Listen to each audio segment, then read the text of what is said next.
The common $5 pill quietly stealing your memory. Check your medicine cabinet now. A $5 pill in your cabinet can raise your dementia risk by up to 54%, and nobody warned you. The labels are tiny, the brands are confusing, and the side effects hide behind words like PM and nighttime. Let's be honest, those tiny labels need a magnifying glass and 3 aspirin. Today you'll learn which pills quietly steal memory, how to spot them fast, and the safer swaps to ask about. I'll show you the 3-minute label test and a simple OB score idea that flags high-risk meds. The bladder drug in Pillar 3 is the silent heavy hitter, don't skip it. Let's decode the trap. The anticholinergic trap, why memory slips after 60 aren't inevitable. Here's the simple truth, your brain runs on chemical messengers. One of the big ones is acetylcholine, the memory messenger. It helps you form new memories, stay alert, and keep your attention steady. When a medication blocks acetylcholine, you don't just get dry mouth or a little drowsy. You're literally turning down the volume on memory signals. That's what anticholinergic means, antiacetylcholine. Some drugs do this strongly, some mildly, but the effect is the same direction, less signal to the parts of the brain that handle learning, recall, and attention. Short-term, that can feel like brain fog, misplacing keys, or searching for words. Over time, especially with daily use, that fog can stack up. The thing most people miss is stacking. You might take a PM pain pill a few nights a week, a drowsy allergy tablet during spring, and a bladder pill your doctor started last year. Each one adds a little to your anticholinergic burden. The total is what matters. Think of it like noise canceling for your memory. One source is noticeable, 2 or 3 together can drown out the conversation. Now, a quick checkpoint on risk versus causation. Large observational studies have linked higher cumulative anticholinergic use with increased dementia risk. The association is consistent, especially with stronger anticholinergics and higher doses over years. We can't claim guaranteed causation, but we do know these drugs cause short-term confusion, daytime sedation, and falls in older adults. And those are problems you can prevent by lowering the burden. So this isn't fear, it's smart risk management. What does anticholinergic feel like day to day? Dry mouth, constipation, blurry vision, urinary retention, and I'm tired but wired sleep. In the brain, it's slower recall, trouble focusing, or feeling off balance. If you've wondered, why am I so foggy in the morning? Check the label from last night. If it says PM, nighttime, drowsy, or lists diphenhydramine or doxylamine, raise a red flag. If the pill promises sleep and a side of drool, it's probably on the naughty list. Let me show you why even small doses matter. The brain doesn't keep separate buckets for each product. A small anticholinergic hit from an allergy pill plus a small hit from a sleep aid plus a bladder med equals a bigger daily hit. That's the anticholinergic burden. It's not about one brand, it's about the sum. That's why someone can feel okay on one product, then foggy when another harmless OTC gets added. Here's the shortcut nobody teaches. Patterns beat memorizing drug names. Pattern 1, PM or nighttime on any painkiller or cold medicine usually means there's a sedating antihistamine inside. Pattern 2, drowsy allergy relief signals older antihistamines that tend to be anticholinergic. Pattern 3, bladder urgency or overactive bladder meds often work by blocking the same receptors your brain uses for memory. If you remember nothing else, remember those 3 patterns. Now, why is this such a big deal after 60? Aging brains are more sensitive to these effects. Kidneys and liver clear drugs slower, so medicine lingers longer. Blood-brain barrier changes make it easier for certain drugs to affect your thinking. That means the same pill that felt fine at 40 can make you foggy at 70. Add in common conditions that already stress attention and sleep, and the impact stands out. Okay, what can you actually do today? Start with a quick win. Scan your cabinet for PM and nighttime. If you rely on them nightly, plan a 7-night test without them. Swap in a simple sleep routine, consistent wake time, 30 minutes of morning light, a quiet wind down, and a cooler room. For pain, ask your pharmacist for a single-ingredient daytime option instead of the combo. Track how clear your morning feels by day 3. The reason this works is straightforward. When you lift the pressure off acetylcholine signaling, your attention and recall get breathing room. Many people notice fewer mid-sentence stalls and easier mornings within a week. And yes, you can feel both sleepy and cognitively sharper when you remove the sedating antihistamine crutch and build a real sleep anchor. Common mistakes to avoid: doubling up on the same ingredient under different brands, using drowsy allergy pills as a sleep aid, and assuming OTC equals safe for daily use. Labels don't warn you about memory, they warn you about drowsiness. You have to translate drowsy into anticholinergic risk. Let me give you a quick micro story. Last week, a viewer swapped their nightly PM for a plain pain reliever and a 15-minute wind down. Day 5, they said, I found my words faster. The difference wasn't willpower, it was less anticholinergic burden. Before we move on, here's a simple OB-score idea for yourself. Count each PM nighttime product as 1 point, each Drowsy allergy product as 1 point, and each Bladder urgency med as 2 points. A total of 2 or more, time for swaps and a doctor chat. It's not a medical scale, just a personal flag.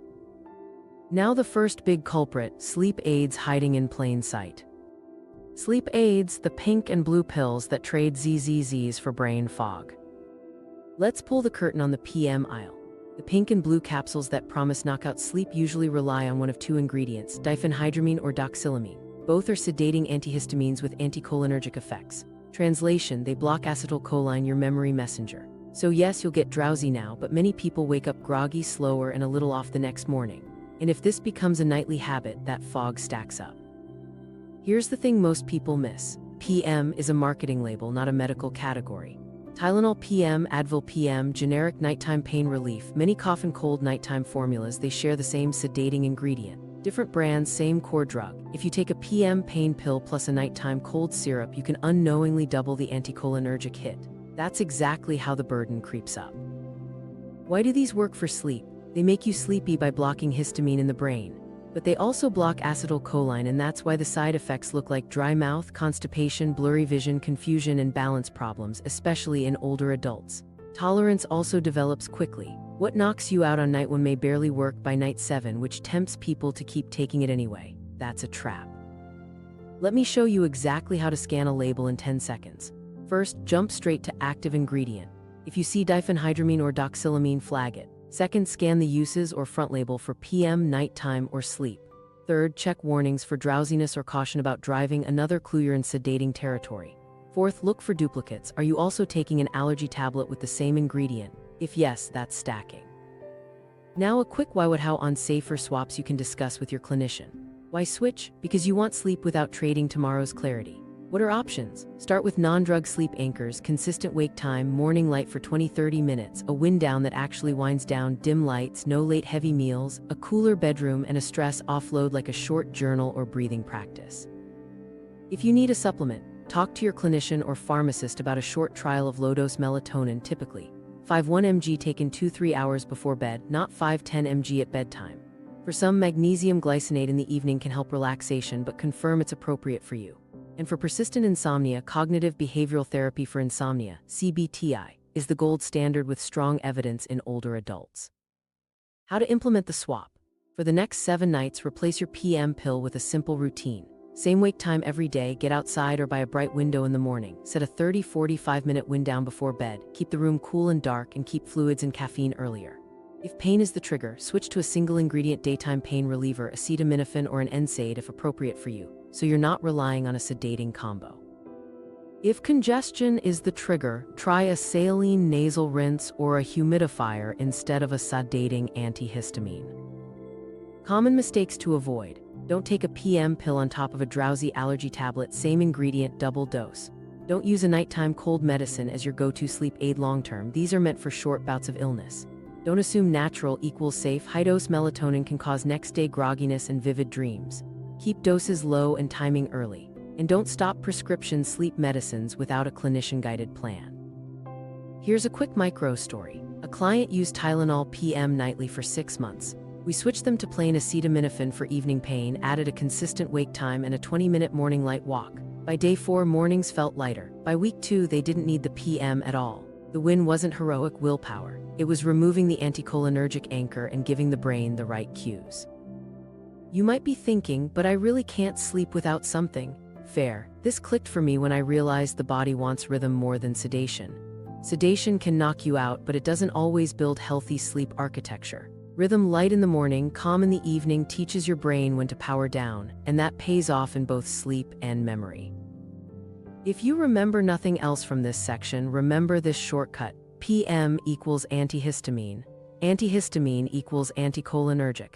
Anticholinergic equals brain fog risk, especially with nightly use. If it says nighttime on the box, flip it over and read the active ingredient before it sneaks into your routine.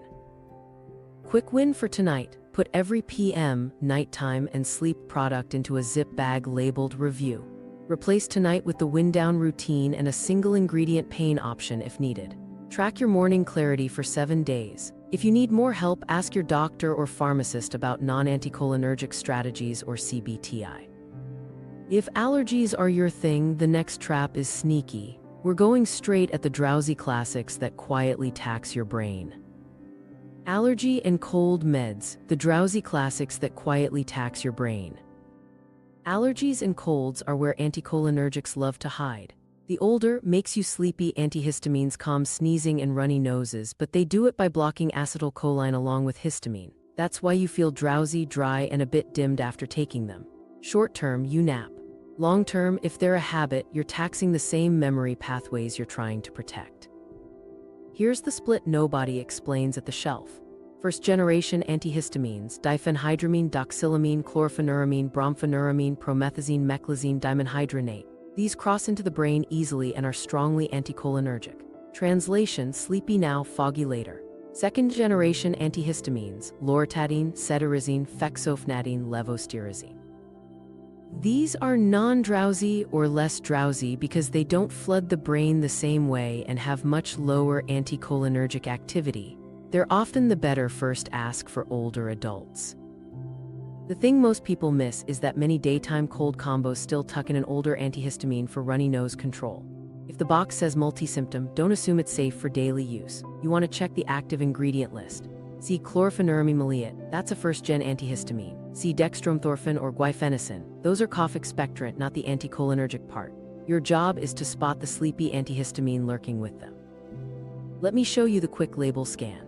Step 1. Active ingredients. Hunt for the amine names diphenhydramine, doxylamine, chlorpheniramine, brompheniramine, or promethazine and meclizine.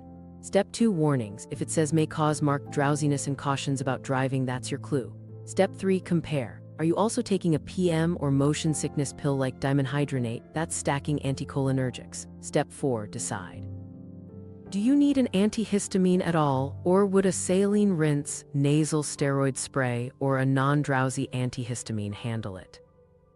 Why switch to newer options? Because the goal is clear breathing without dimming attention. Loratadine, fexofenadine, and cedarizine are widely used for allergies and are less sedating. For nasal congestion and drip, a daily intranasal steroid like fluticasone or budesonide, ask your clinician, reduces inflammation at the source and avoids the brain fog problem. For short bouts of congestion, brief use of topical decongestant sprays can help, but don't exceed label timing to avoid rebound. How to implement the swap. If you've been using a drowsy antihistamine nightly for sleep or allergies, separate the goals. For sleep, use the routine from the last section. For allergies, pick a non-drowsy option in the morning plus a once daily saline rinse and a HEPA filter in the bedroom.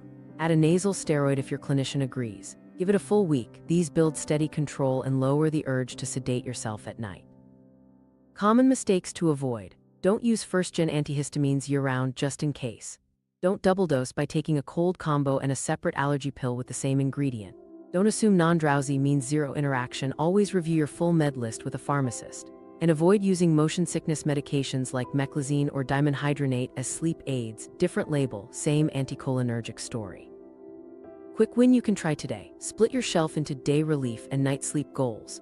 Put any product labeled drowsy, PM, nighttime, or listing diphenhydramine, doxylamine, chlorpheniramine, brompheniramine, or promethazine into your review bag. Replace allergy control with a morning non-drowsy antihistamine and a nightly saline rinse. By day 3, most people notice steadier mornings and fewer word-finding stalls. Here's a micro story. A viewer used chlorpheniramine every night so I don't drip and I sleep. We separated the jobs, loratadine in the morning, nasal steroid and rinse at night, plus the same wake time. 5 days later, they said, I'm not napping after breakfast. The change wasn't magic, it was removing a nightly anticholinergic and treating the nose where the problem lives. Now a quick checkpoint. You might be thinking, cedarizine made me a little sleepy. True, people vary. If cedarizine slows you down, try fexofenadine or loratadine. And if your allergies are mainly indoors, changing a bedroom filter and washing pillowcases twice a week can reduce symptoms enough to skip daily meds. Environment first, meds second, that sequence lowers overall burden. Before we leave colds, nighttime cold syrups almost always include doxylamine or diphenhydramine. They're fine for a short illness, but if you're reaching for them more than a few nights in a row, switch to targeted relief, saline spray, humidity, honey for cough and rest. If the box knocks you out like a Thanksgiving nap, rethink it. If you remember nothing else from this section, remember this: the drowsy classics are the problem. Non-drowsy allergy control plus simple home habits handle most symptoms without taxing your memory. If symptoms break through, ask your doctor about a nasal steroid or other non-anticholinergic options. Running to the tissue box is annoying, running from your memory is worse. Now for the heavy hitter your doctor may have prescribed.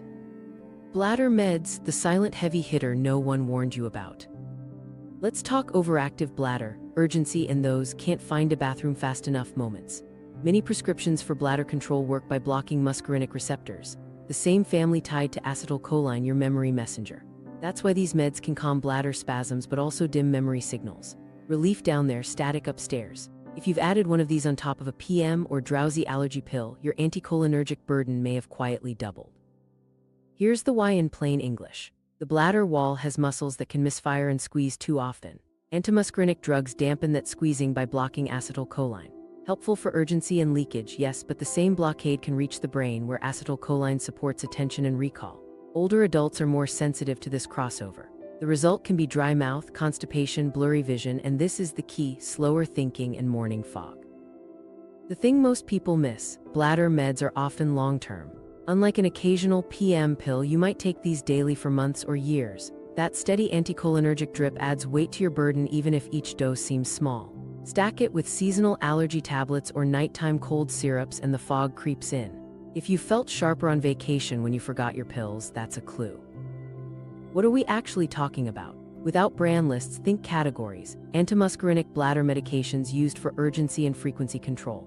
Some of these are stronger anticholinergics than others, and studies have linked certain agents to higher dementia risk signals in older adults. The point isn't to scare you, it's to flag that this class deserves a careful conversation with your clinician, especially if memory is a concern. Now, how do you protect your brain without living in the bathroom? Start with non-drug strategies that work surprisingly well when done consistently. Step 1, a 2-week bladder diary. Write down time of drinks, type of drinks, bathroom trips, and any leaks. You'll spot patterns fast: late evening fluids, caffeine afternoon, or just-in-case trips that train the bladder to expect frequent emptying. Step 2, timed voiding. If you're going every hour, stretch to 75 minutes, then 90. You're retraining the bladder to hold a bit more without panic. Step 3, pelvic floor basics. Gentle daily squeezes with full relax between reps help support the urethra and reduce leaks. If you can, ask for a referral to pelvic floor physical therapy, game changer for many. The game changer nobody talks about is fluid timing. Front-load hydration earlier in the day, taper after dinner, and set an evening cutoff 2 to 3 hours before bed. Add a bathroom trip right before lights out. Many people cut nighttime trips in half with this alone. Combine that with a small decaf switch after noon, coffee and some teas irritate the bladder, and urgency eases without touching your brain. Now let's talk medication conversations. The goal isn't to quit cold turkey, it's to right-size therapy with your clinician.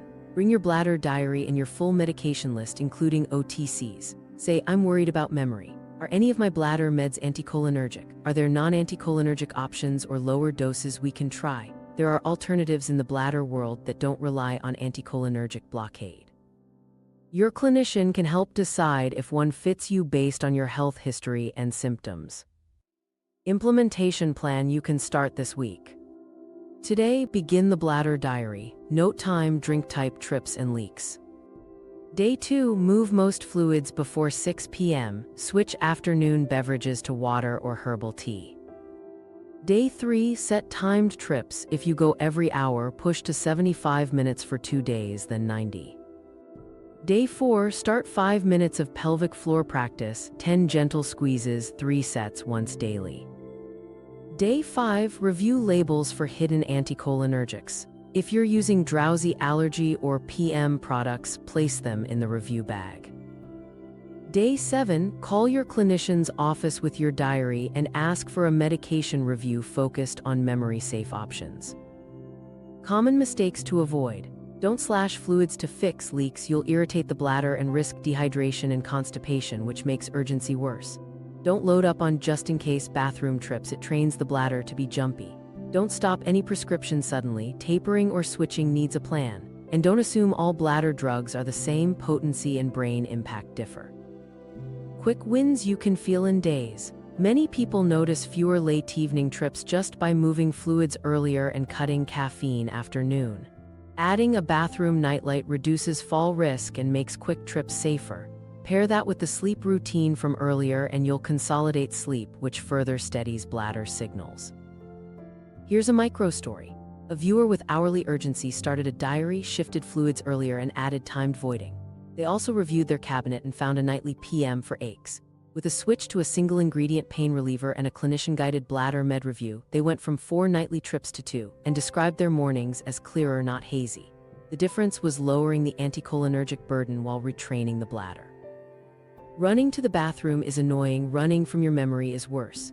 If you're on a bladder med and you've also got PM or Drowsy allergy products at home, your burden is likely stacked. Unstack it. Start the diary, tune your habits, and bring your clinician into the loop for safer long-term control. Stack these with sleep or allergy meds and the risk jumps, so we'll pull it down fast in the next section. Stacking risk, the anticholinergic burden, and how to lower it fast. Here's where it all comes together. 1 PM here, 1 Drowsy allergy pill there, a bladder med every day. Each looks small, but the total is what drags your thinking. That total has a name: anticholinergic burden. 2 or 3 small offenders can add up to big trouble, especially after 60 when drugs linger longer and the brain is more sensitive. Think of burden like daily noise on your memory channel. One source hums in the background. Add a second and third, and suddenly you're turning up the TV and still missing the plot. The win is that you don't need a pharmacy degree to quiet the noise, you need a quick system. Start with a 3-minute cabinet audit. Pull everything you actually use in the last 60 days. Grab a pen. Step 1, circle any label that says PM or nighttime. Step 2, circle drowsy, sleep, or do not drive warnings. Step 3, circle bladder or overactive bladder urgency products. Step 4, flip to active ingredients and look for diphenhydramine, doxylamine, chlorpheniramine, brompheniramine, promethazine, meclizine, or dimenhydrinate. If you find duplicates across brands, draw a big X on one of them. Those stack. Now give yourself a quick OB score as a flag, not a diagnosis. Count 1 point for each PM nighttime product you use, 1 point for each drowsy allergy or motion sickness product, 2 points for any bladder urgency med. If you hit 2 or more, that's your signal to start swaps and book a medication review. If you're at 1, great, protect that win and avoid adding more. The game plan is simple. Cut 1 item at a time and track your clarity. Week 1, replace the nightly PM combo with a single ingredient pain reliever and the wind down routine you learned earlier. Week 2, swap a drowsy allergy pill for a non-drowsy option plus a saline rinse and, if appropriate, a nasal steroid per your clinician. Week 3, review bladder strategies with your clinician using your diary. How do you know it's working? Use a 14-day clarity log. Each morning, rate your focus, word finding, and steadiness from 1 to 5. Add a note if you felt less groggy, if you misplaced fewer items, or if conversations felt smoother. By day 3 to 5, many people see a bump. By day 10, you'll know if a swap is paying off. Here's the exact script for your clinician or pharmacist. I'm worried about memory and anticholinergic burden. Can we replace this with a non-anticholinergic option or lower dose? Bring your cabinet photos or a 1-page list of everything: OTCs, prescriptions, supplements. Include doses and how often you actually take them. Yes, bring the vitamins too. If it has a label, it gets an invite. Common mistakes to avoid: quitting a prescription cold turkey, swapping a PM brand for a different PM brand, or cutting 3 things at once and then not knowing what helped. Go 1 swap per category, stabilize for a week, then move to the next. And don't treat withdrawal sleepiness with another sedating product. That's how people end up right back in the fog. A quick win you can do right now: make a review bag. Every drowsy, PM, nighttime, or bladder item goes in. Keep daily essentials on the shelf, put the review bag on the table with your med list, and schedule a pharmacist chat or a primary care appointment. That small friction needing to reach into the bag stops impulse use while you build safer habits. Here's the shortcut nobody teaches. Coupons add up to savings, tiny anticholinergic hits add up to brain taxes. Reduce the daily tax and your memory keeps more of its paycheck. The reason this works is simple physiology. Less blockade on acetylcholine means cleaner signaling for attention, learning, and recall. Once you nail this, everything else clicks. Labels can be confusing, so next I'll make scanning stupid easy. The 3-minute label test: spot memory thieves without a medical degree. Labels are where most people get tricked, so let's make this stupid easy. You're going to do 1 scan, 4 words in your head: ingredient, warning, dosing, duplicate. 3 minutes total, and you'll catch 90% of the memory thieves hiding in your cabinet. Minute 1, ingredient. Flip straight to active ingredient. You're hunting for the usual suspects. For sleep and PM products, look for diphenhydramine or doxylamine. For allergy and cold combos, look for chlorpheniramine, brompheniramine, promethazine, meclizine, or dimenhydrinate. For bladder, scan your prescription list for urgency or overactive bladder drugs your clinician prescribed. If you spot any of those names, that's an anticholinergic flag. You don't need to memorize spelling. If it ends with amine, slow down and confirm. If the front says PM or nighttime, assume sedating antihistamine until proven otherwise. Minute 2, warning. Slide to the warnings section. Red flags read like this may cause drowsiness, avoid driving or operating machinery, dry mouth, blurred vision, urinary retention, constipation. Those are anticholinergic fingerprints. Another sneaky clue is antispasmodic. That often means it's calming muscles by blocking the same receptors your memory uses. If the side effect list is longer than the instructions, pause. The goal isn't to be scared, it's to be informed before something steals tomorrow morning's clarity. Minute 3, dosing and duplicate. Dosing tells you how much you're actually taking in a day. Duplicates tell you if you're stacking the same ingredient across brands. Compare your cough syrup, sleep gel caps, and allergy tablet. If 2 labels share the same active ingredient, that's doubling the anticholinergic hit without realizing it. This is the most common mistake I see, and it's why people feel extra foggy after a cold. Now, let me give you a quick field guide of red flag words you can spot in seconds. PM or nighttime on pain, cold, or flu products. Drowsy or night relief on allergy meds. Motion sickness relief with dimenhydrinate or meclizine. Antispasmodic or urgency control language for bladder products. Dry mouth is a frequent side effect. Here's how to run the test on the fly in a store. Grab the product, ignore the marketing on the front, and flip to active ingredient. If you see diphenhydramine or doxylamine, ask yourself, do I need the sedating part? If you just need pain relief, choose a single ingredient daytime pain reliever. If you just need congestion help, choose a targeted decongestant or ask the pharmacist about a non-drowsy option.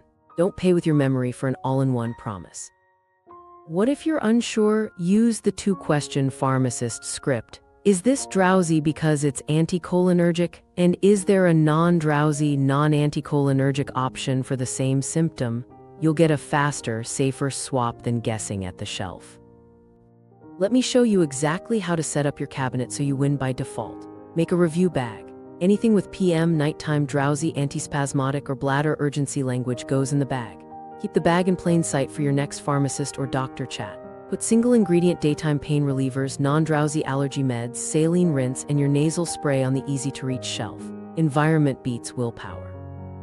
Common traps to avoid. Taking a PM pain pill plus a nighttime cold syrup in the same evening. Using motion sickness pills as sleep aids. Grabbing a multi-symptom formula when one symptom is the real problem. Assuming herbal means non-sedating, always check warnings for drowsiness. Quick win you can do in 60 seconds. Pull out 3 items you use most, run the forward scan, ingredient, warning, dosing, duplicate, and circle anything anticholinergic with a marker. That circle is your reminder to ask for a swap. If you want a simple score to nudge action, reuse your OB score. 1 point for each PM nighttime product, 1 point for each drowsy allergy or motion sickness product, 2 points for any bladder urgency med. 2 or more, start swaps and book a review. 1 or 0, protect it, don't let a new nighttime bottle sneak in. The reason this test works is it catches the pattern, not just the name. You'll stop buying fog disguised as sleep, stop stacking duplicates that crash your morning, and start choosing targeted relief that leaves your memory alone. Labels can be confusing, but with this scan you'll spot memory thieves without a medical degree. Pain next, there's a trap hiding in the pain aisle too. Pain and migraine when PM and combo pills sneak in. Pain is sneaky because the box looks helpful. Nighttime pain relief, migraine multi-symptom, all in one. The catch? Many of these formulas tuck in diphenhydramine or doxylamine to sell sleep with your pain relief. You think you're treating pain, you're actually buying sedation and adding anticholinergic burden you didn't plan for. Here's where most people mess up. They pick a PM version for aching knees, then also take a nighttime cold syrup when a sniffle hits. Same sedating ingredient, double anticholinergic hit. The result is fuzzy mornings and slower reaction time, which is not what you want if you're trying to walk safely, drive, or remember appointments. Once you nail this pattern, everything else clicks. Let me show you exactly how to break the trap. Step 1. Separate pain relief from sleep. You do not need sleep medicine to get pain under control. If acetaminophen helps your joints, use the plain daytime version, same pain ingredient, none of the sedating baggage. If an NSAID is appropriate for you, talk to your clinician about the safest choice and timing. Keep it single ingredient. The reason this works is you get targeted relief without paying the memory tax. For migraines, combos can get even trickier. Some migraine products pair acetaminophen, aspirin, and caffeine. No anticholinergic there, but the caffeine can disrupt sleep if taken late. Other nighttime tension headache blends sneak in diphenhydramine. Your move is simple. Identify the minimum effective ingredient set. If your migraines respond to a triptan your doctor prescribed, use that as directed. If you use OTC options, try the non-sedating formulas earlier in the day and build a non-drug sleep routine for the night. Now the quick label scan for pain and migraine in 10 seconds. Active ingredient. You're looking for acetaminophen, ibuprofen, naproxen, aspirin, fine for pain when appropriate. Red flag if diphenhydramine or doxylamine appears anywhere on a nighttime or PM pain product. Warnings. If it shouts may cause drowsiness or avoid driving, you're in sedating territory. Duplicate check. Are you also taking any allergy or sleep product with the same sedating antihistamine? If yes, that's stacking. What should you do instead at night when pain flares? Reduce pain without sedation. A warm shower, gentle stretching, heat or cold packs, and a short relaxation routine lower muscle tension fast. For joint pain, elevating legs, using a pillow between knees or a supportive mattress topper can blunt the ache. If you need medication, stick to the single ingredient pain reliever your clinician says is safe for you. And take it early enough to help you settle without pushing dose frequency past label directions. Common mistakes to avoid. Don't use a nighttime pain reliever as your primary sleep aid. Don't layer a PM pill with a separate sleep capsule. It's the same sedative dressed up twice. Don't assume extra strength equals extra smart. Higher doses can raise side effect risk without better sleep. And don't chase headaches caused by poor sleep with more sedating antihistamines. Fix the sleep with anchors and light in the morning. Quick win you can try for 10 nights. Switch from any PM or nighttime pain product to a single ingredient pain reliever taken at the earliest effective time in the evening. Pair it with heat, 5 minutes of light stretching, and your wind down routine. Keep fluids earlier, keep the room cool, and commit to a consistent wake time. Track your morning clarity. Most people see a change by night 3. Here's a micro story. A subscriber took a nighttime pain reliever for shoulder aches and a sleep softgel on top. We separated pain from sleep, plain acetaminophen at dinner, heat for 15 minutes, then the same wind down as earlier. By day 5, they said, I'm awake before the alarm and my balance feels steadier. No new pills, just fewer anticholinergics and smarter timing. The thing most people miss is caffeine timing with migraines. That combo tablet can help early, but if you take it late, you'll sabotage sleep and feel worse tomorrow. Use it early in the day and use your non-drug sleep routine at night. If headaches push you toward nightly sedation, that's a sign to ask your clinician about a tailored migraine plan rather than relying on PM formulas. If you remember nothing else from this section, pain relief should be single ingredient, sleep should be routine-based. When a label promises all-in-one, your brain might pay all the rent. Split the jobs, keep your anticholinergic burden low, and you'll wake up clearer while still getting relief. Now let's line up safer swaps so you don't feel stuck. Safer swaps, simple, senior-friendly alternatives that actually help. You don't need perfect habits or a new pharmacy degree. You need 2 things: targeted relief and routines that make the need for sedating meds smaller. Let's build your menu of swaps by symptoms, sleep, allergies, bladder, and pain so you can pick what fits today.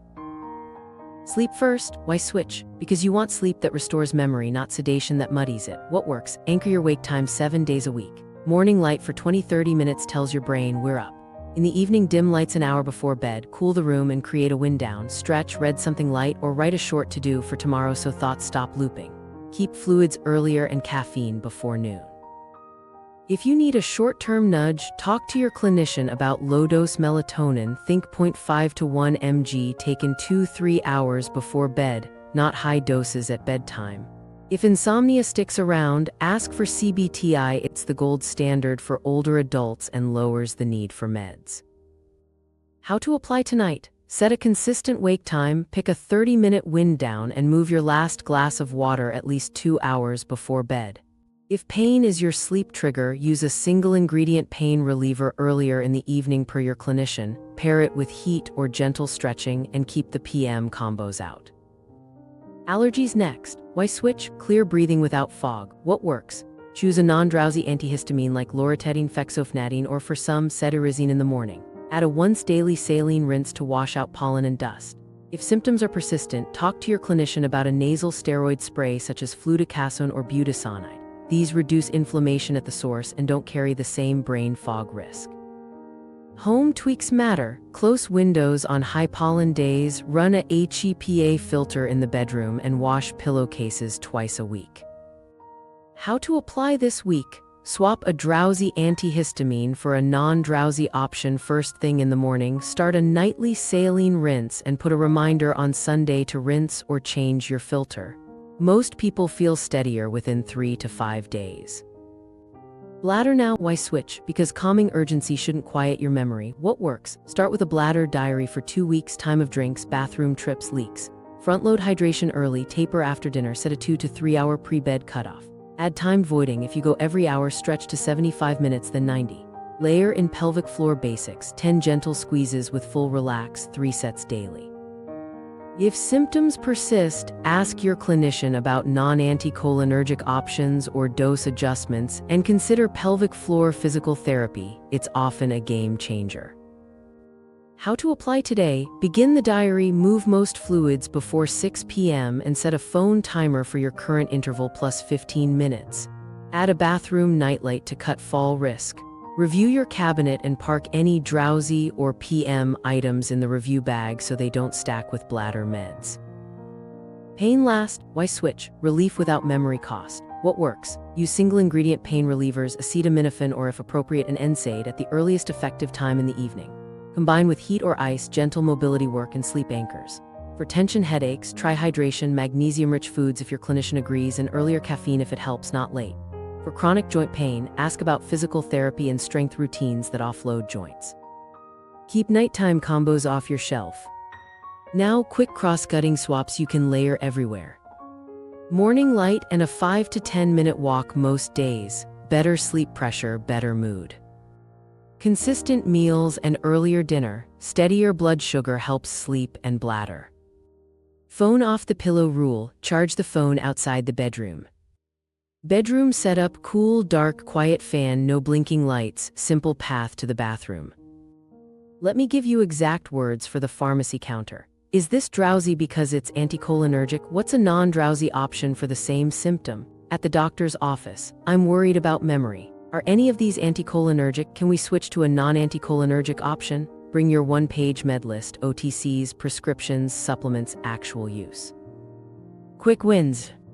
7-day sleep reset, same wake time, morning light, wind down, cooler room.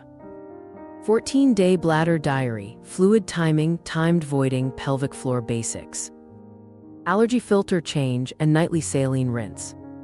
Review bag, move all PM, nighttime, drowsy, and bladder items there for discussion. What to avoid? Swapping one sedating antihistamine for another under a new brand, stacking a nighttime cold syrup with a PM pain pill, and jumping to high-dose melatonin. Start low and only with clinician input if you've got other conditions. We're not training for the Olympics, just trying to remember birthdays and wake up clear. Pick one swap today, you'll feel the difference faster than you think. Now, let's get you the exact words for talking to your doctor without the jargon. Talk to your doctor, the exact words to get better meds. You've done the audit, you've got your review bag, now let's turn it into better prescriptions. The right words get the right help. Doctors and pharmacists want to protect your brain, they just need clear info and a specific request. Keep it short, specific, and focused on memory. Start with a one-page med list. Write every prescription, over-the-counter, supplement, and what you actually take. Add dose, time of day, and how often. Bring the list and your review bag. Yes, bring the vitamins too. If it has a label, it gets an invite. This saves time and prevents guesswork. Open the visit like this. I'm worried about memory and anticholinergic burden. Are any of these anticholinergic? Then hand over the list. Follow with, can we replace the anticholinergic ones with non-anticholinergic options or lower doses? That frames the goal, memory-safe swaps, not abrupt stops. If sleep is the issue, say, I used to take a PM pill. I'm switching to a routine and low-dose melatonin if appropriate. If I still need help, can we discuss options that aren't anticholinergic? If allergies drive you, say, I want non-drowsy options first. Can we use a nasal steroid and a non-drowsy antihistamine? If bladder urgency is the problem, say, here's my 2-week bladder diary. Are my bladder meds anticholinergic, and is there a non-anticholinergic alternative or dose change we can try? Here's the exact checklist to hand over. Symptom you're treating: sleep, allergies, bladder, pain. Current products, dose and timing. Any PM, nighttime, drowsy, or motion sickness items. Your OB score. Your 14-day clarity log ratings, optional but powerful. Your goal: memory-safe substitutions, please. Now the pharmacist script. Walk up and ask, is this drowsy because it's anticholinergic? Then, is there a non-drowsy, non-anticholinergic option for the same symptom? Show them 2 products and let them point to the safer one. Pharmacists spot duplicates fast, especially when cold season adds layers. Before we continue, you need to understand the don't do this list. Don't quit a prescription cold turkey without a taper plan. Some meds need gradual reduction. Don't replace one anticholinergic with another under a new brand name. Check the active ingredient.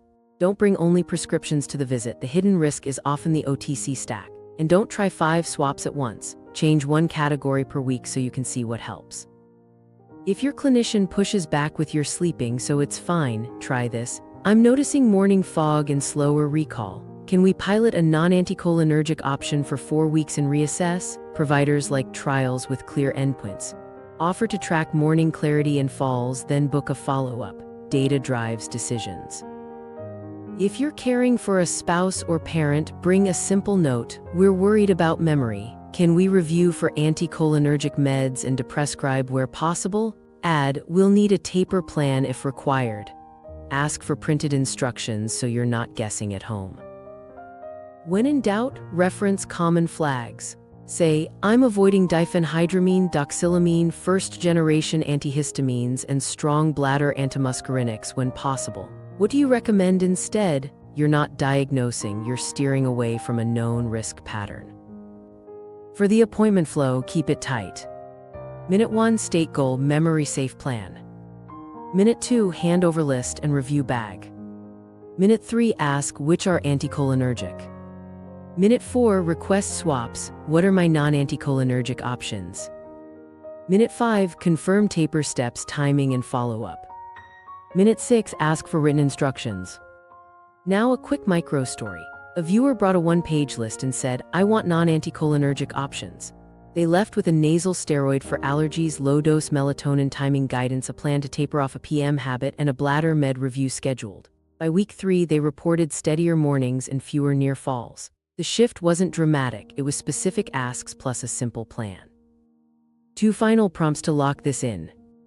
Ask, if I need something short-term, what's the lowest risk option and dose? Confirm, how will we know this swap is working, what should I track? Your job is to advocate calmly and clearly. Their job is to tailor the swap. Bring your data, use the exact phrases, and leave with a written plan. You're not being difficult, you're protecting your memory. The 14-day Brain Clear Plan, lower burden, feel the difference.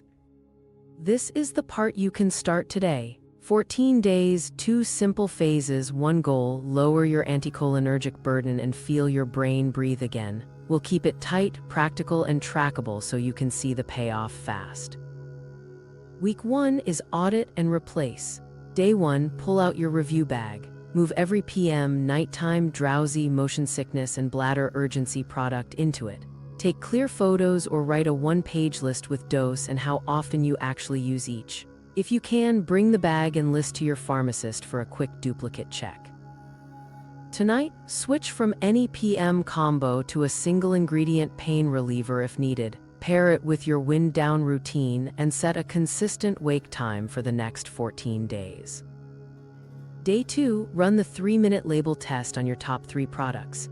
Ingredient, warning, dosing, duplicate. Circle Anticholinergics. Start your clarity log each morning, rate focus, word finding, and steadiness from 1 to 5. Add 1 note, fewer stalls, less groggy, or no change. You're building data for your swaps and your doctor. Day 3, start the allergy swap if allergies bug you. Move to a non-drowsy antihistamine in the morning, add a nightly saline rinse, and put a sticky note to check or change your air filter Sunday. If congestion lingers, plan to ask your clinician about a nasal steroid. Tonight, keep the room cool and the wind down consistent. Day 4, begin the bladder fundamentals. Start a diary, time of drinks, type, bathroom trips, leaks. Shift most fluids before 6 p.m., set a 2 to 3 hour pre-bed cutoff, and add a bathroom trip right before lights out. If you're going every hour, set timed voiding for 75 minutes. Start pelvic floor basics, 10 gentle squeezes with full relax, 3 sets daily. Day 5, duplicate check and purge. Look for the same sedating ingredient across brands, common with PM pills and nighttime cold syrups. Remove 1 duplicate from reach. If you're on a bladder prescription, do not stop it. You're preparing for a clinician-guided review. Keep logging clarity each morning. Day 6, sleep anchors. Lock your wake time. Get 20-30 minutes of morning light. Keep screens off your pillow at night. If you need a short-term nudge and your clinician agrees, consider low-dose melatonin around 5-1 mg 2 to 3 hours before bed, not at bedtime. Day 7, checkpoint. Look back at your log. Many people notice lighter mornings by day 3 to 5. If not, don't panic. Week 2 is where stability compounds. Today, schedule a pharmacist chat or a doctor visit for next week. Put your review bag by the door. Week 2 is stabilize and track. Day 8, confirm your swaps. PM combo replaced with single ingredient pain as needed, drowsy antihistamines swapped for non-drowsy, bladder diary in progress, fluid timing adjusted. Keep the wind down and wake time steady. Small, boring consistency beats heroic effort. Day 9, environment tune-up. HEPA filter on in the bedroom, pillowcases washed, pathway to the bathroom clear, nightlight placed. These cuts-in triggers reduce your need for sedating products. Day 10, energy check. Rate your mid-morning energy from 1 to 5. Note if conversations feel smoother or you're misplacing fewer items. If you've got fewer bathroom trips after midnight, mark it, that's your bladder timing working. Day 11, pharmacist or clinician review. Bring the bag, the one-page list, your OB score, and your clarity log. Use the line, "I'm worried about memory and anticholinergic burden. Can we replace anticholinergic meds with non-anticholinergic options or lower doses?" Confirm any taper plan in writing. Day 12, tighten duplicates. If your clinician okays a swap, remove the replaced item from your daily shelf. Keep it in the bag until the taper is complete.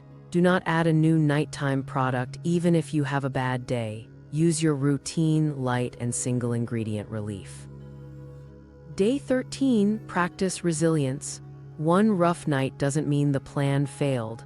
Stick to the wake time, morning light, and wind down. If allergies flare, rinse and consider discussing a nasal steroid, not a sedating antihistamine.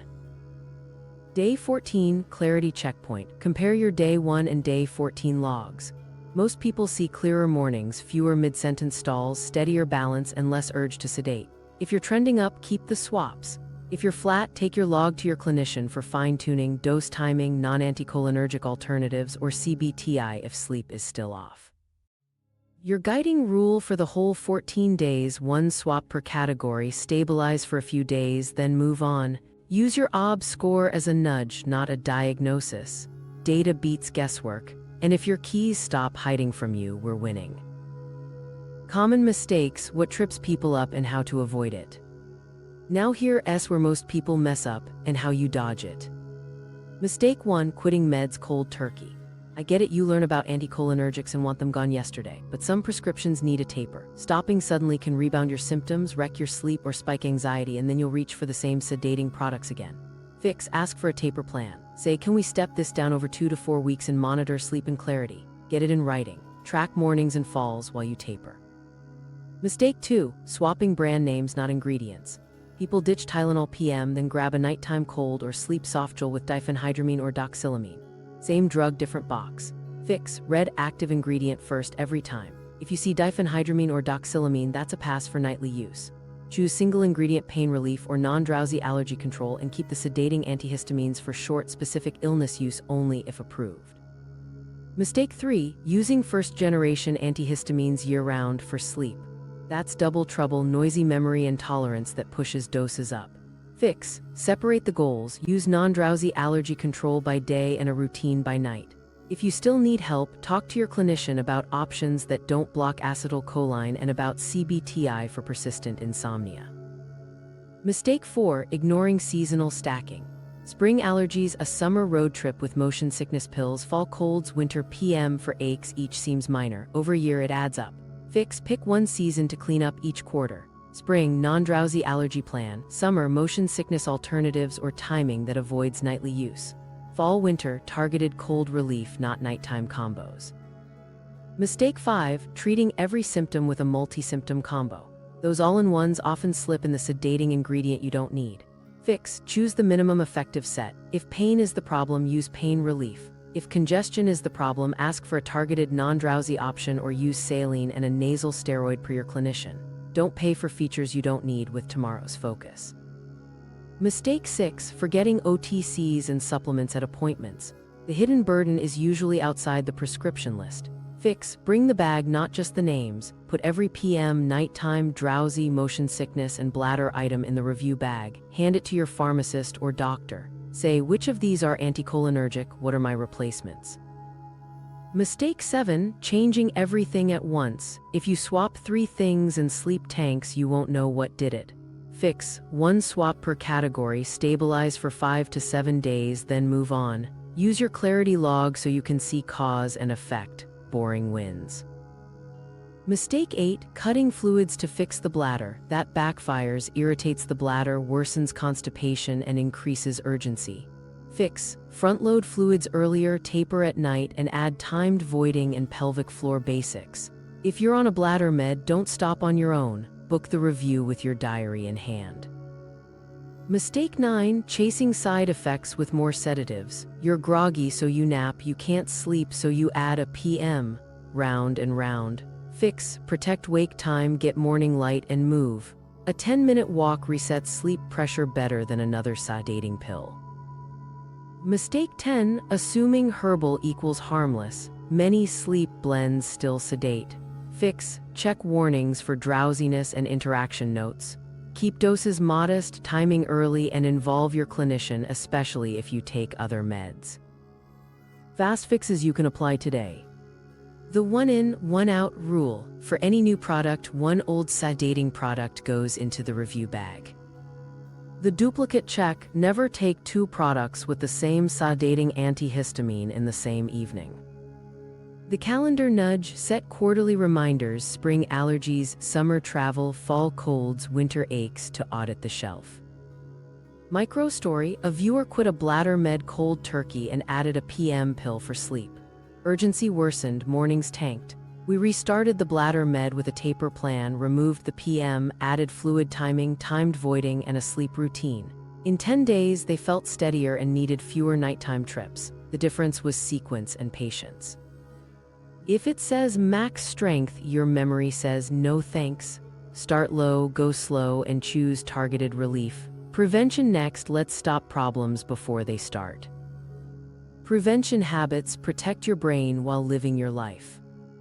Prevention is the quiet win here. If you shrink the triggers that push you towards sedating meds, you protect sleep, allergies, and bladder without paying a memory tax.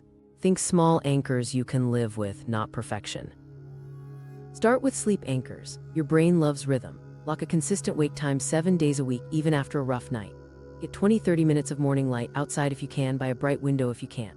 That light sets your body clock and builds sleep pressure for tonight.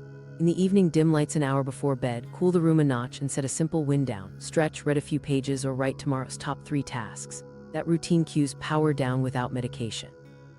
Add one rule that pays off fast: phone off the pillow, charge it across the room or in another space. Hydration timing is next. You need fluids, but timing matters. Front-load water earlier in the day, taper after dinner, and set a 2 to 3 hour cutoff before bed. Add one last bathroom trip right before lights out. This single change reduces nighttime trips for many people and lowers the urge to grab PM sleep aids. Pair this with steady meals and an earlier dinner. Digestion that's mostly finished by bedtime helps sleep and bladder. Allergy-proof your routine to avoid drowsy antihistamines. Keep windows closed on high-pollen days, rinse your nose with saline at night, and run a HEPA filter in the bedroom. Wash pillowcases twice a week and keep pets off the bed if possible. These simple moves cut exposure enough that a non-drowsy antihistamine may be plenty, or you might need less medication overall. If indoor air is dusty, pick one room, the bedroom, and make it the clean air zone first. Pelvic floor basics and bladder habits round this out. Do 10 gentle pelvic floor squeezes with full relax, 3 sets daily. Combine with timed voiding. If you're a once-an-hour person, add 15 minutes for 2 days, then 15 more. You're retraining capacity, not muscling through urgency. Caffeine is a sneaky irritant, so shift coffee and strong tea earlier in the day and test a half-calf or decaf switch after noon. Don't slash fluids, that backfires. Instead, move them earlier and sip smaller amounts later. Movement is your quiet multiplier. A 10-20 minute daytime walk most days improves sleep pressure, mood, and bowel regularity, which helps bladder comfort. Gentle strength work 2 or 3 times a week supports joints and reduces pain signals that tempt nighttime combos. You don't need a gym, sit-to-stands from a chair, wall push-ups, light resistance bands. The point is consistent, modest effort. Now the weekly checklist so this sticks. Light morning exposure most days. Wake time consistent within 30 minutes. Fluids early majority, evening taper. Allergy care nightly saline rinse, filter running, pillowcases washed. Pelvic floor 3 sets daily, full relax between squeezes. Movement 10-20 minute walk plus 2 brief strength sessions. Bedroom cool dark quiet fan nightlight to the bathroom. Meds keep single ingredient daytime options on the easy shelf, PM and drowsy items in the review bag. Common pitfalls and fixes. If a bad night tempts a PM pill, protect the wake time and get light anyway. That resets the clock faster than sleeping in. If afternoon yawns hit, choose a 10-minute walk or light stretch over a nap. If allergies spike, double down on saline rinse and ask your clinician about a nasal steroid instead of reaching for a first-gen antihistamine. If urgency surges, check the diary. Was there late caffeine, a salty dinner, or extra evening fluids? Adjust the timing, not your memory. Micro story: one viewer added morning light, moved fluids earlier, and did pelvic floor basics for 2 weeks. They didn't change prescriptions. Night trips dropped from 3 to 1, and they stopped reaching for a nighttime cold syrup to sleep. The habit stack did the heavy lifting. Quick start plan: pick one habit per week for 3 weeks. Week 1, lock wake time and morning light. Week 2, shift fluids earlier with a pre-bed cutoff and a last bathroom trip. Week 3, start nightly saline rinses and run a HEPA filter in the bedroom. Small moves, big payoff. We're going for grandparent sharp, not rocket scientist. Make the environment do the work so you don't need sedating shortcuts. Prevention trims the triggers and your memory stays yours.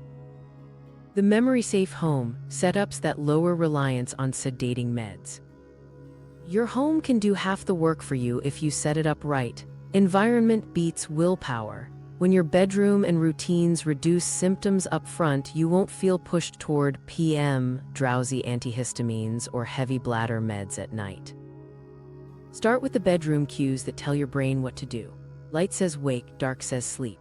In the morning, open blinds or step outside for natural light within 30 minutes of waking. At night, dim lamps an hour before bed and eliminate blue-white glare. Swap bright bulbs near the bed for warm, low-lumen bulbs. If streetlights leak in, add blackout curtains or a simple sleep mask. Keep the room cool. Somewhere in the mid-60s is a common sweet spot. Add a quiet fan or white noise if outside sounds wake you. Steady sound prevents the startle-wake cycle that leads to "I need a pill." Now make the bed work for you. If shoulder or hip pressure keeps you up, try a modest mattress topper or a pillow between the knees. For reflux, elevating the head of the bed a few inches often beats a nighttime combo. Put a small notebook on the nightstand. If your brain starts looping, do a 60-second brain dump, tomorrow's 3 tasks, then close it. That offload reduces the urge to medicate racing thoughts. Allergy control lives where you sleep, not just in the medicine aisle. Give yourself a low trigger zone in the bedroom. Run a HEPA air purifier on low while you sleep. Clean the filter per instructions. Wash pillowcases twice a week and sheets weekly in warm water. If pets share your home, keep them off the bed, at least during high-symptom months. Do a quick nightly saline rinse before brushing your teeth to clear pollen and dust. That single move often lowers drip and throat tickle enough to skip sedating antihistamines. Let's make the bathroom night-friendly and bladder-friendly. Place a soft, motion-activated nightlight along the path from bed to bathroom so you can see without blasting your eyes awake. Clear the floor of trip hazards, cords, baskets, loose rugs.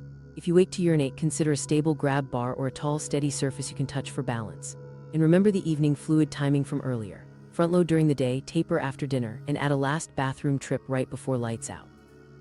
That combo reduces both falls and late-night urgency.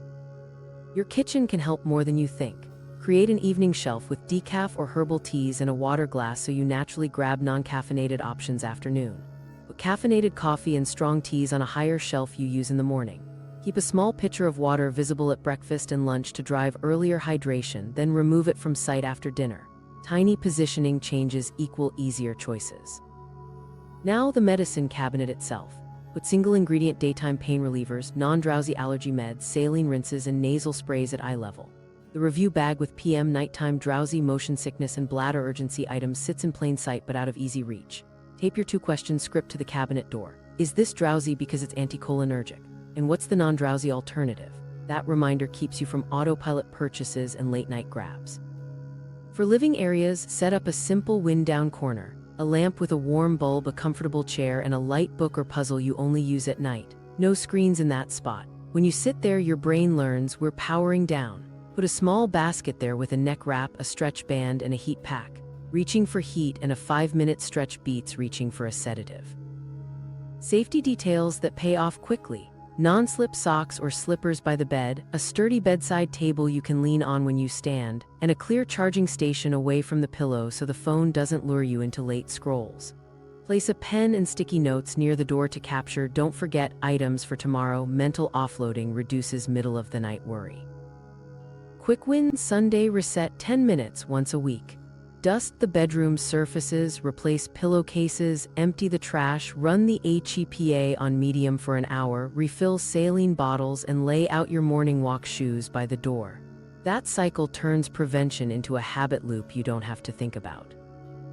Your home should help you sleep, breathe, and move without needing sedating shortcuts.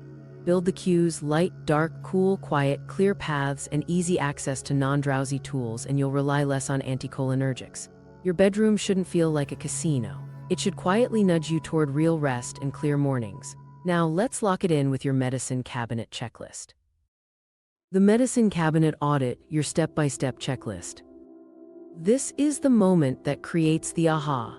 We're going to turn your cabinet into a clear, memory-safe setup in one focused session. You'll see everything at once, spot the patterns, and leave with a plan you can act on today. Step 1, bring it all out. Not just prescriptions, pull every over-the-counter, cold and flu bottle, allergy box, sleep aid, motion sickness packet, pain reliever, bladder item, plus vitamins and supplements. If it has a label, it gets an invite. Lay everything on a table with good light. Keep a pen, sticky notes, and a trash bag nearby. Step 2, quick sort into 3 piles: keep, replace, ask doctor.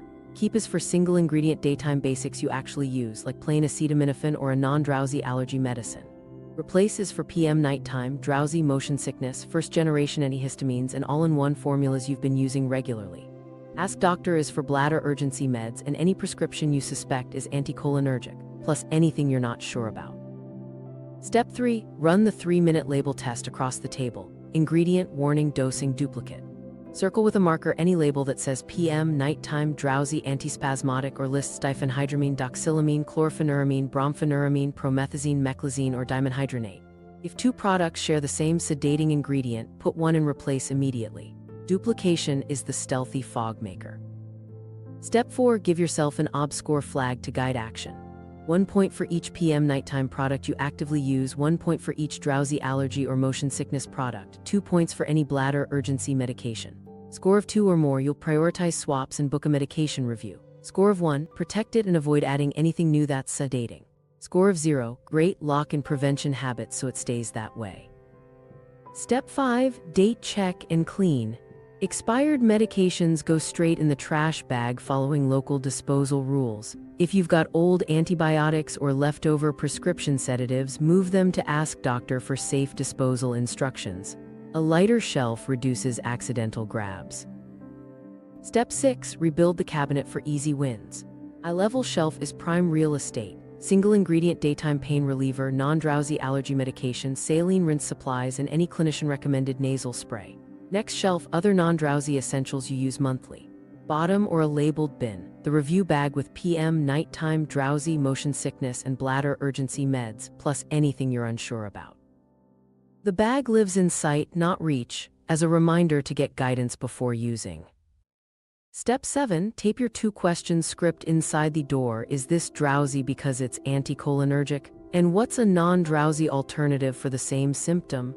Add your clinician line, I'm worried about memory. Are any of these anticholinergic and what can we switch? That tiny cue changes choices at 10 p.m. Step 8, schedule support. Snap a photo of each pile plus a close-up of labels you circled. Put the photos in your one-page med list in a folder. Book a pharmacist talk or doctor visit. Tell the scheduler, I need a medication review focused on anticholinergic burden and memory-safe options. Bring your bladder diary if you have urgency symptoms. Step 9, create your short-term swaps. Replace PM for pain with a single-ingredient pain reliever used earlier in the evening, paired with heat and your wind-down routine. Replace drowsy allergy pills with a non-drowsy antihistamine in the morning, plus a nightly saline rinse. Ask about a nasal steroid if needed. For motion sickness, plan timing and non-drug strategies first. If you need medication, ask which option is least sedating and how to avoid bedtime stacking. For bladder, keep the prescription in the review bag and bring your diary to discuss non-anticholinergic options or dose changes.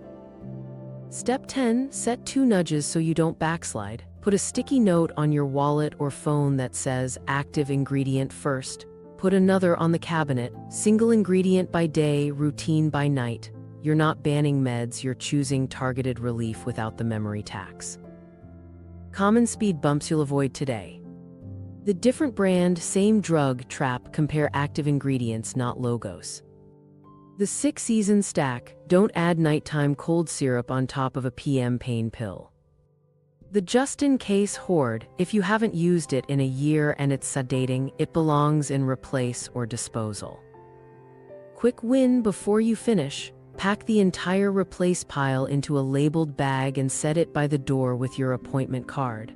That physical separation stops reflex use tonight. Put your clarity log on the nightstand and rate your morning for the next 2 weeks.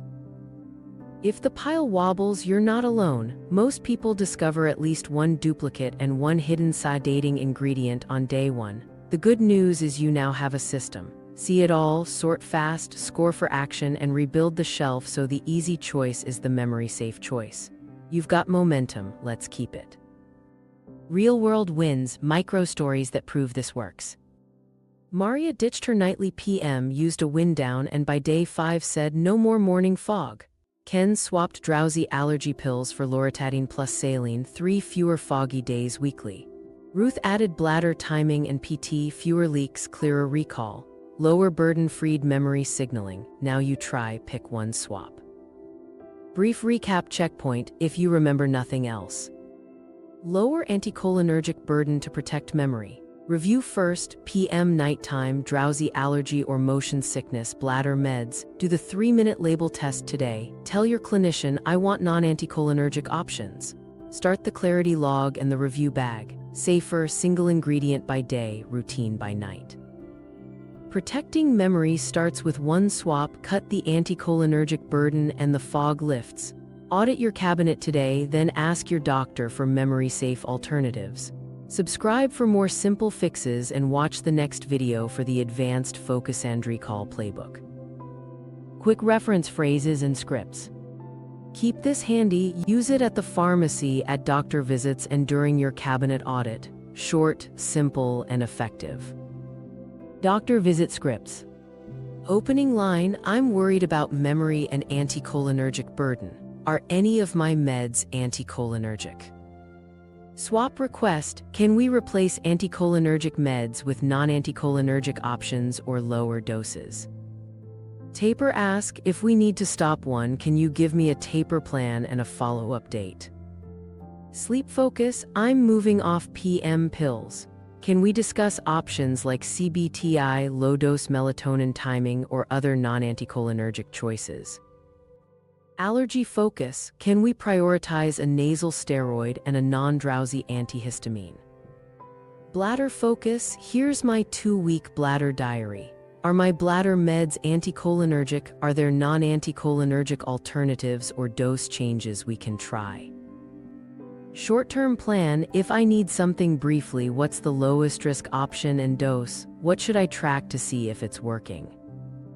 Confirmation: can you print the plan and taper schedule? I'll track morning clarity and falls.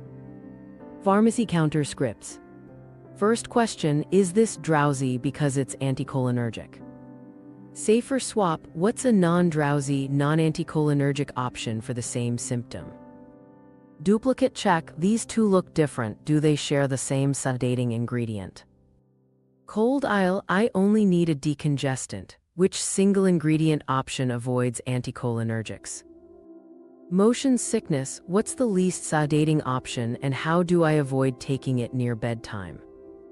Label scripts. Forward scan: ingredient warning, dosing duplicate.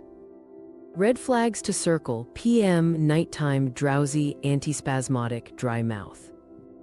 Common sedating ingredients: diphenhydramine, doxylamine, chlorpheniramine, brompheniramine, promethazine, meclizine, dimenhydrinate.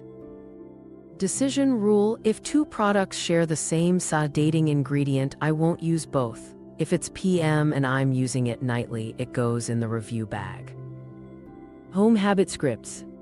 Sleep anchor: same wake time daily, morning light, wind down, cool room. Fluids: front load water early, taper after dinner, last bathroom trip before bed. Allergies: non-drowsy in the morning, nightly saline rinse, HEPA running in the bedroom. Pelvic floor: 10 gentle squeezes, full relax, 3 sets daily, timed voiding plus fluid timing. Phone rule: phone off the pillow, charge it away from the bed. Checklist you can hand to your clinician. Symptom I'm treating: sleep, allergies, bladder, or pain. My current products: name, dose, timing, how often I actually use them. Flags: any PM, nighttime, drowsy, motion sickness, or bladder meds. My OB score flag in clarity log highlights. My goal: memory safe substitutions, please. Follow-up: written taper plan, reassessment date, and what to track. Medicine cabinet audit phrases. Pull it all out. If it has a label, it gets an invite. Sort piles: keep, replace, ask doctor. Keep shelf rule: single ingredient by day, routine by night. Review bag label: PM, drowsy, motion sickness, bladder, ask before using. Disposal nudge: expired and duplicates out, lighter shelf, fewer accidents. OB score cue card. 1 point: each PM, nighttime, or drowsy product I actively use. 2 points: each bladder urgency medication. Score 2 or more, prioritize swaps and book a review. Clarity log prompts. Morning ratings 1-5, focus, word finding, steadiness. Notes: fewer stalls, less groggy, no change. Checkpoints: day 3 clarity, day 10 energy. Travel and 6 season scripts. Travel plan: I'll time motion sickness help away from bedtime and I won't stack it with a PM product. Cold plan: target symptoms only, no nighttime combos if I don't need them. Allergy season: non-drowsy plus saline and a nasal steroid discussion. Caregiver lines. We're worried about memory. Can we review for anticholinergic meds and deprescribe where possible? Please provide a taper plan in writing. Remembering the why without a lecture. I'm avoiding sedating antihistamines and strong bladder antimuscarinics when possible because they block acetylcholine, which my memory needs. Quick questions that save you from mistakes. What's the active ingredient? Is there a single ingredient version? Does this duplicate something I already take? When should I take this to avoid nighttime stacking? What side effects mean I should call? Humor cues to keep the tone light. If it promises sleep and a side of drool, it's not my nightly friend. If it says max strength, my memory says no thanks. We're not training for the Olympics, just trying to remember birthdays.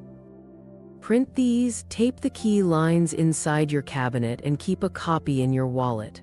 Short scripts, steady habits, and one swap at a time, that's how you protect your memory.